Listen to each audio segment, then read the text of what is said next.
welcome back to 30 at 6 on Cecil TV. Today is Monday, March 2nd. I'm Alison Donnelly. And I'm Rob Church. I'm just getting ready for spring, reading my seed catalog. I'm so sorry, I didn't mean to disturb you from No, your oh, no, reading. no. We'll get extra time. No, we'll lose time, right? Oh, we were just talking about this. So spring forward, so you lose an hour, so you could be late.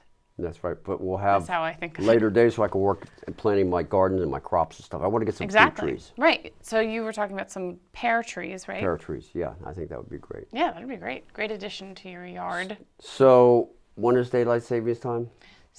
This Sunday, March 8th, is daylight savings. So. Really? Yeah. Yeah, oh, great. It crept up, and I was just thinking spring is 3 weeks away, which, I mean, is crazy, except that we hardly had a winter, so... Yeah, well, I'm happy about the fact that spring is on the way. Yeah, me too. Me too. And it was really nice waking up this morning and having it... I've been noticing that it's a little lighter when I wake up every day. Crocuses are up. I saw a dandelion today. Nice. So. Nice. So what else has happened coming up? We're having Alan McCarthy, county executive, on the show today. We have dialogue with leadership tonight. So we'll talk to Alan. I have some questions about, coronavirus is upon us in the United States. And then wanted to talk to him about some questions I have about the Kirwan Commission, which is this plan to put forth several kinds of upgrades for public education in Maryland to make schools more competitive against other states and countries. So we'll talk to him about that. And then, as you know, we have the ice splash from this past weekend. In fact, Alan, I believe, participated in the ice splash. Oh, I hope we got that on film. I'm not sure. And then you met up with a gentleman from Port Deposit who has some thoughts about the development of Granite Cliffs. Which is a neighborhood people are proposing right outside of Port Deposit. Yeah. Yep, and it sounds like not everyone is happy about it. No, I think there's quite a list of people that are concerned about this proposed development and the changes that it might bring about. Mm-hmm.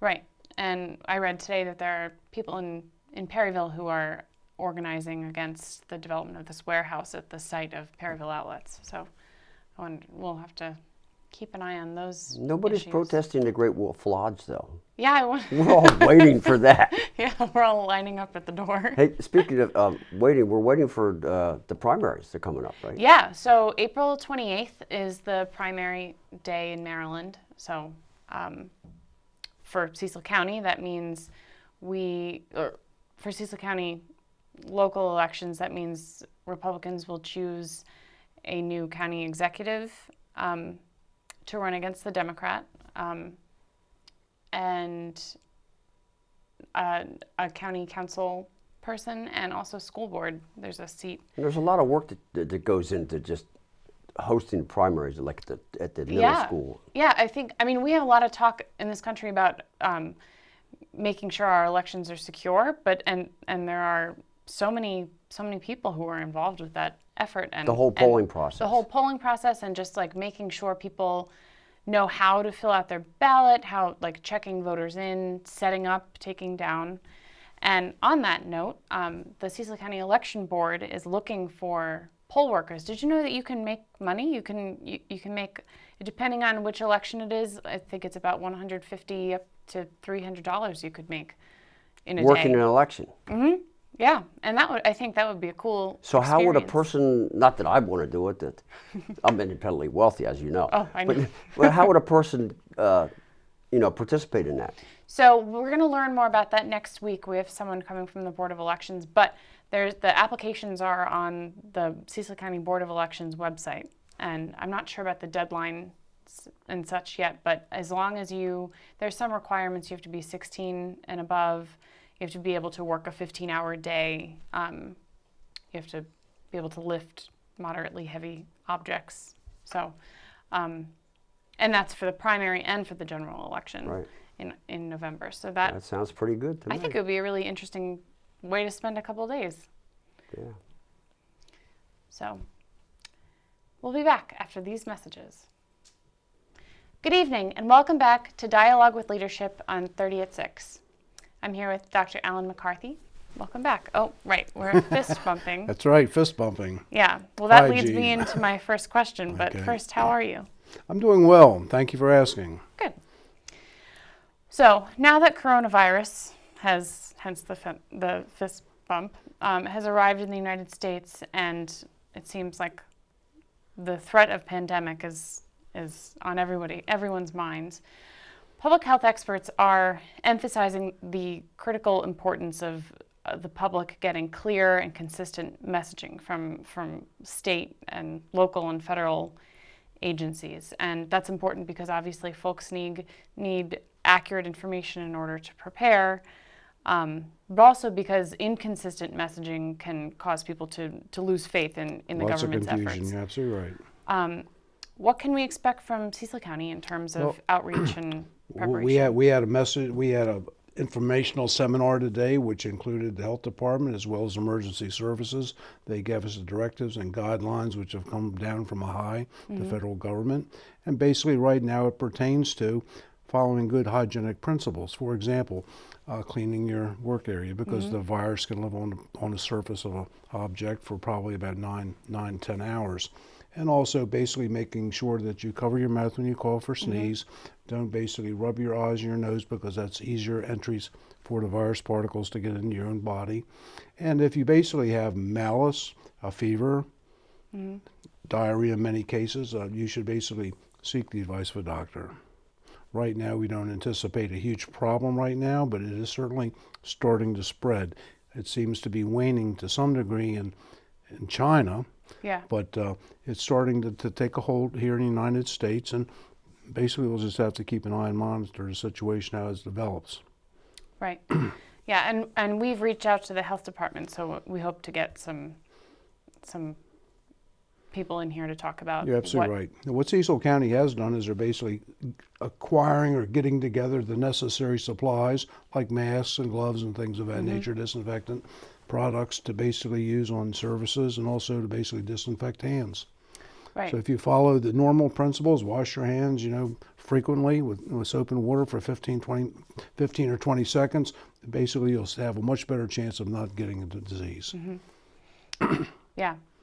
And I think it's important to follow those sorts of, Guidelines it's always all the important to wash your time, hands, yes. but important to take precaution, especially this time of year because of the flu. So I think people should just...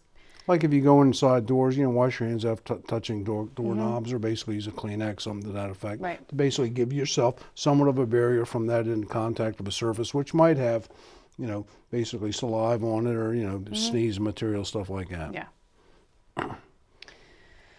Local objections to development projects pop up now and then. We're seeing that with organizers in Perryville in response to the warehouses being built at the site of Perryville Outlets. Also, some unhappiness about Granite Cliffs in Port Deposit.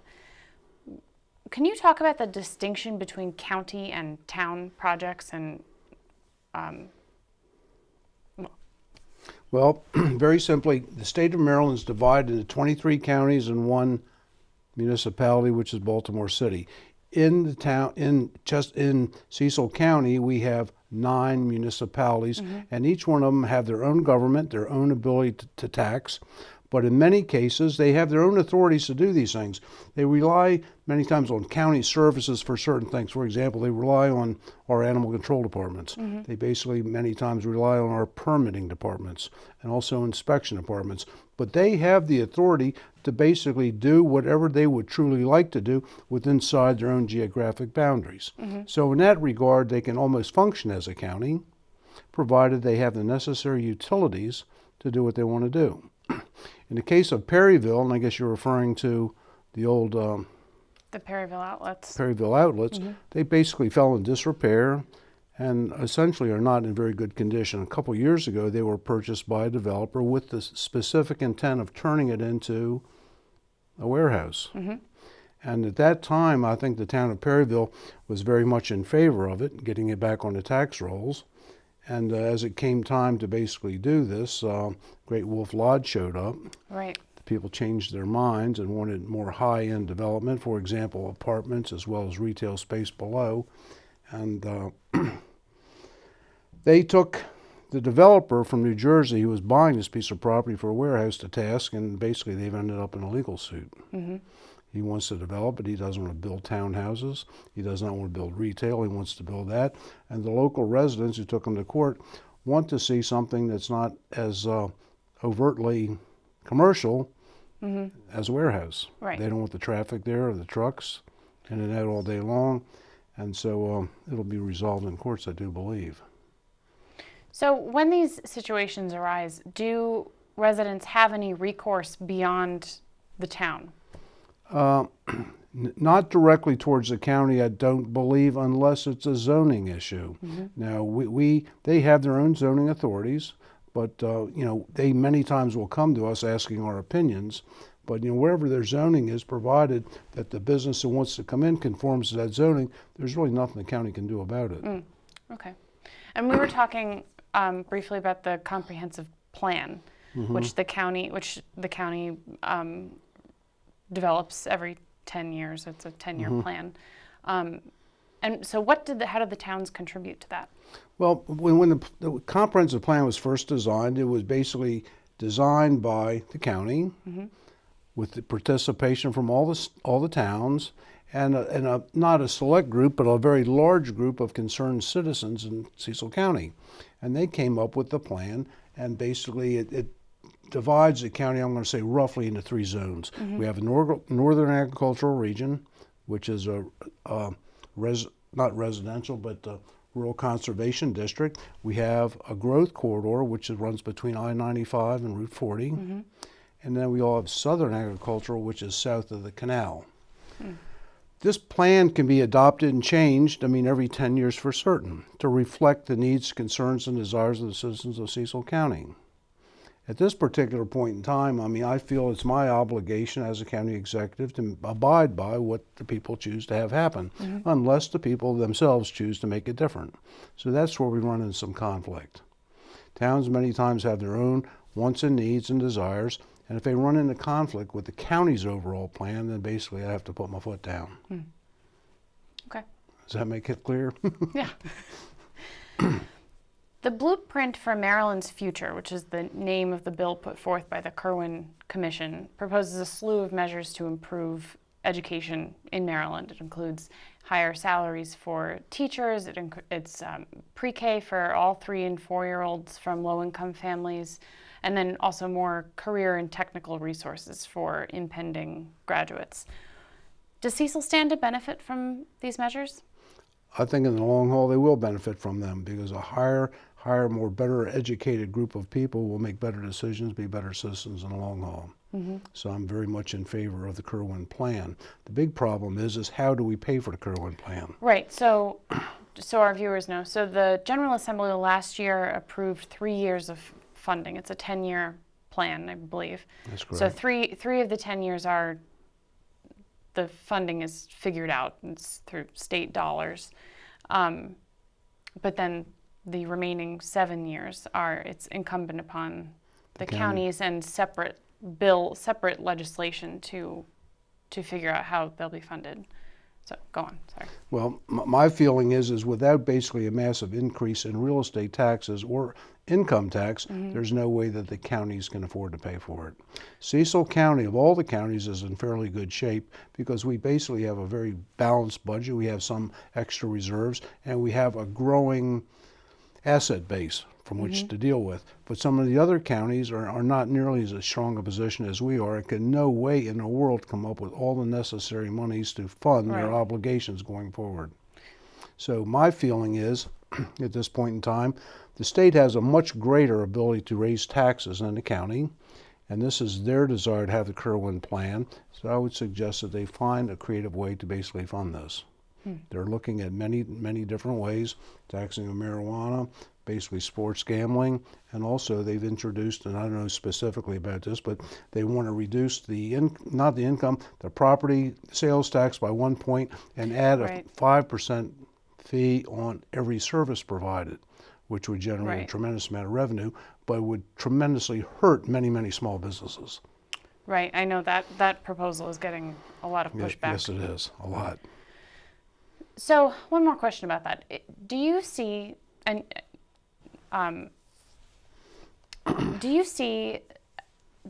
as far as the county's ability to track outcomes and meet the requirements of various proposals in the Kirwan Commission, is being in a rural county, do we have any challenges as far as meeting requirements of the bill? I don't know if we specifically have any requirements meeting the bill because of our ruralness. We have lots of expenses that a smaller district wouldn't have. If you're more concentrated and you carry more kids on a bus, we have huge bus routes which go many, many distances, cost a lot of money. And also we have a very, very high percentage of basically special needs children. I think the second highest in the state of Maryland. So that costs a lot of money too. Okay, well. This is going to be interesting to see how this pans out. Governor Hogan has promised that he would veto the bill if passed as it is intact. Though I suspect there will be some changes. I think that the Democrats have enough votes to basically override the veto. His veto, yeah. So the proof will be in the pudding. I think there will be significant changes to the bill as it moves forward. I think people realize all the things we've talked about. And as it presently stands, I don't think it's really affordable to most of the counties in the state of Maryland as we speak. Okay. Well, we'll be following it. Yeah, we will. Dr. Alan McCarthy, thanks so much for being here. Thank you so very much. The hygienic way. Yes.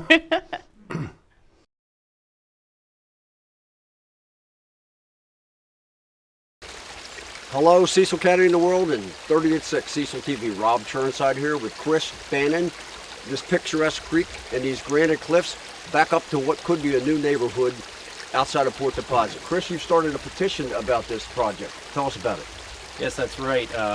We got 535 homes proposed right back against these woods. Right now, we started a petition, change.org. You can go to the petition, the Port Deposit Development Information page, linked through Facebook. Right now we're at over 800 signatures on that petition. You can read a lot about the issues there right on that petition. And this creek actually flooded one time, and boulders came down into your yard, right? Yes, that's correct. Yep, this creek, after you get a couple of inches of rain, it is not calm like you see it right now, and it can do a lot of havoc. There's a lot of havoc around here. Lots to think about. Yes, exactly. Well, Chris, this creek can certainly flood and affect you. How about others and what their concerns might be? Yes, well, not only does this creek have runoff from the property that's proposed to be developed, there's also the main Rock Run Creek that comes about halfway down Rock Run Road. That goes through a lot of people's property. That creek has also flooded before. It's also taken out bridges during those floods. And I know that those people on up the road are also very concerned. And of course, everyone else that borders the property,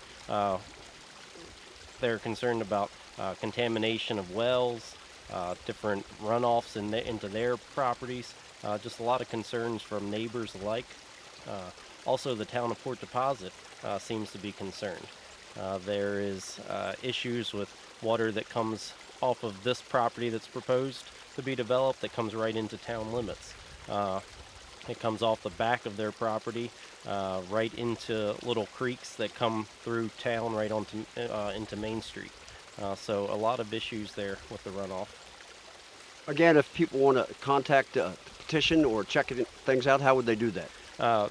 Can check it out on Port Deposit Development Information page that's on Facebook. It's a change.org petition.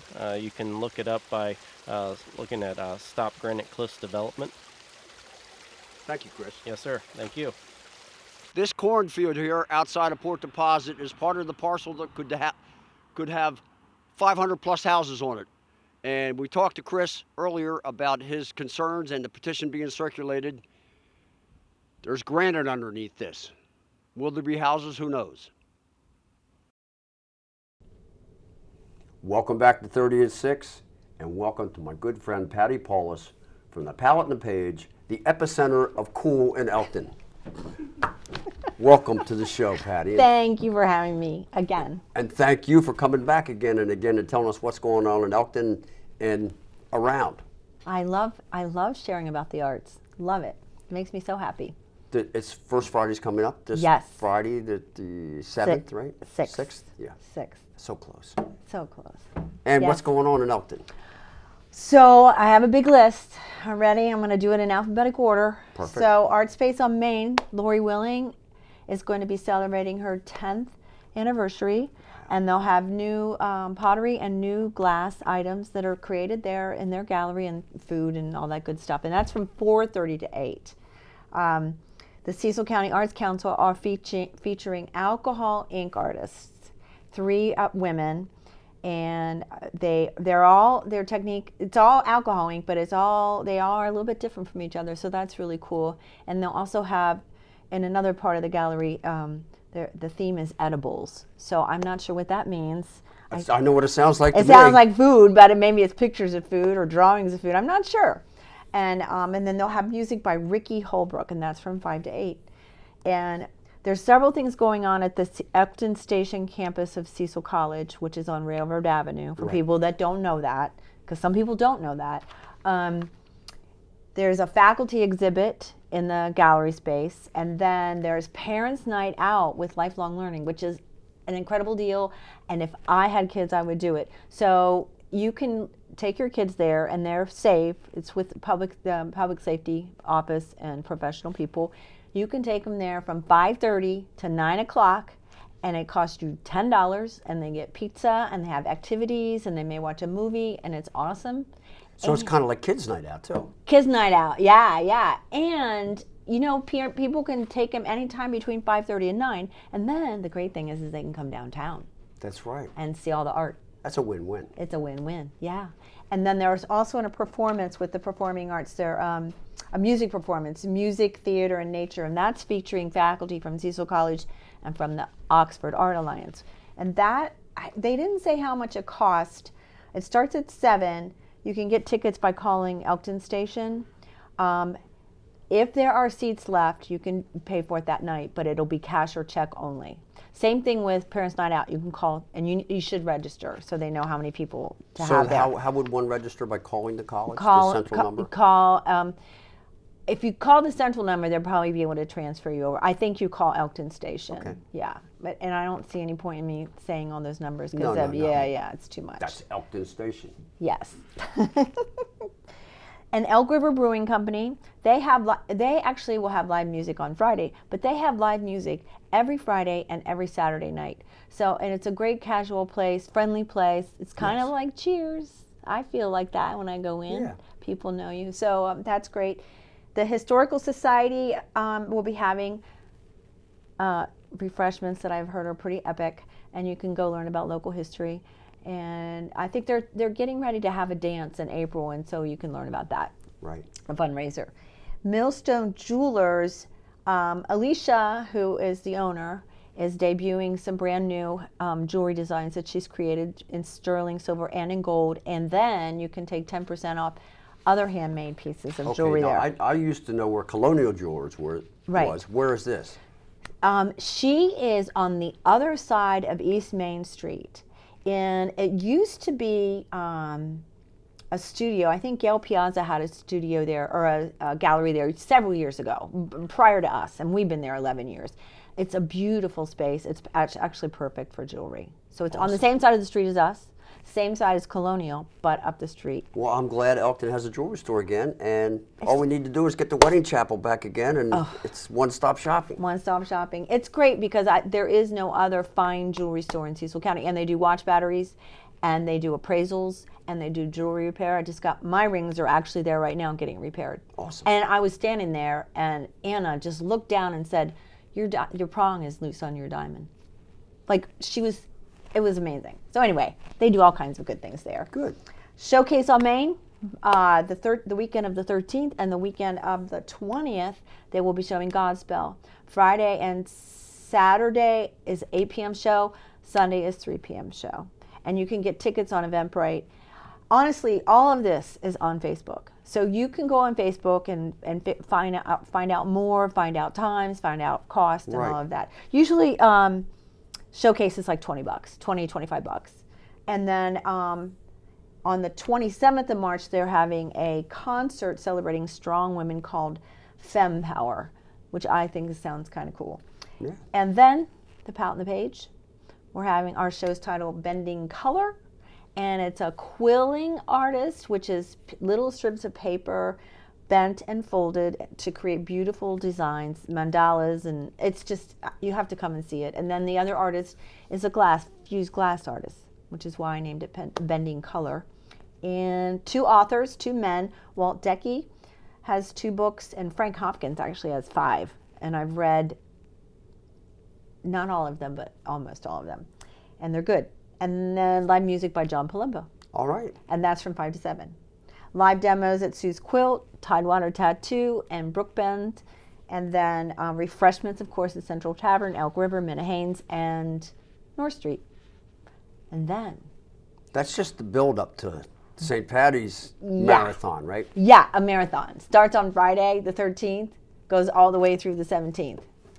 So what's happening is, on the 13th, live music at Elk River and a DJ's at Minnehanes. And then Saturday, there's live music at Central Tavern and Elk River and Minnehanes. Great. Sunday, there is Irish dancing at Irish dancing and live music at Minnehanes, live music at Elk River, and Family Fun Day from 12 to 3 at Central Tavern. And I think that's going to be, their live music is going to be in the tent on the back parking lot right behind their place. And I think the Family Fun Day is going to be back there too. And I'm not really sure what they're doing, but I think Becky's working on some fun I think stuff it's for going to kids. be good weather too. I haven't even looked at, you've looked ahead that far? It's in my phone. Oh, okay. Well, that's, wow. Good for you. But you know the weather always changes. Yeah, it does. And then Sunday, I did Sunday. Monday, Guinness glass engraving and live music at Minnehanes. And then Tuesday, this is really cool. I'm going to be out of town, but at 6 a.m., Brian McCandless comes and plays bagpipes from the balcony at Minnehanes. And then you can go in and have a traditional Irish breakfast, which is interesting and delicious. And you can have Guinness too if you want, or Irish coffee. And then that'll be until 11, and then there's more Irish dancing and the Irish Jasper Greens. And Right. Central Tavern and Elk River will be open, and North Street. So there you go. There you go. Why go to Ireland? Why? Yeah, just come to downtown Elkton. I'm planning on going to Ireland this summer. Are you really? Oh, that's exciting. Maybe I better practice by going into Elkton. It'd be great. I think it might be a little bit different, but I think it'd be really fun. Well, that's a lot going on, Patti, and thanks for bringing it to our attention and our viewers' attention. Absolutely. And I'm thinking about maybe coming down Sunday. I'll be coming back that way anyway. Get a little taste of Ireland. Yeah. Well, actually, the Pout and the Page is not normally open on Sunday, but we will be open from 12 to 3, the same time with the Family Fun Day. So Awesome. if people want to stop in, that'd be cool. Always a wonderful trip to the Pout and Page. You never know what you're going to find. You have good books, too. We do have good books. We have great books. There you go. Thank you so much. Well, thank you.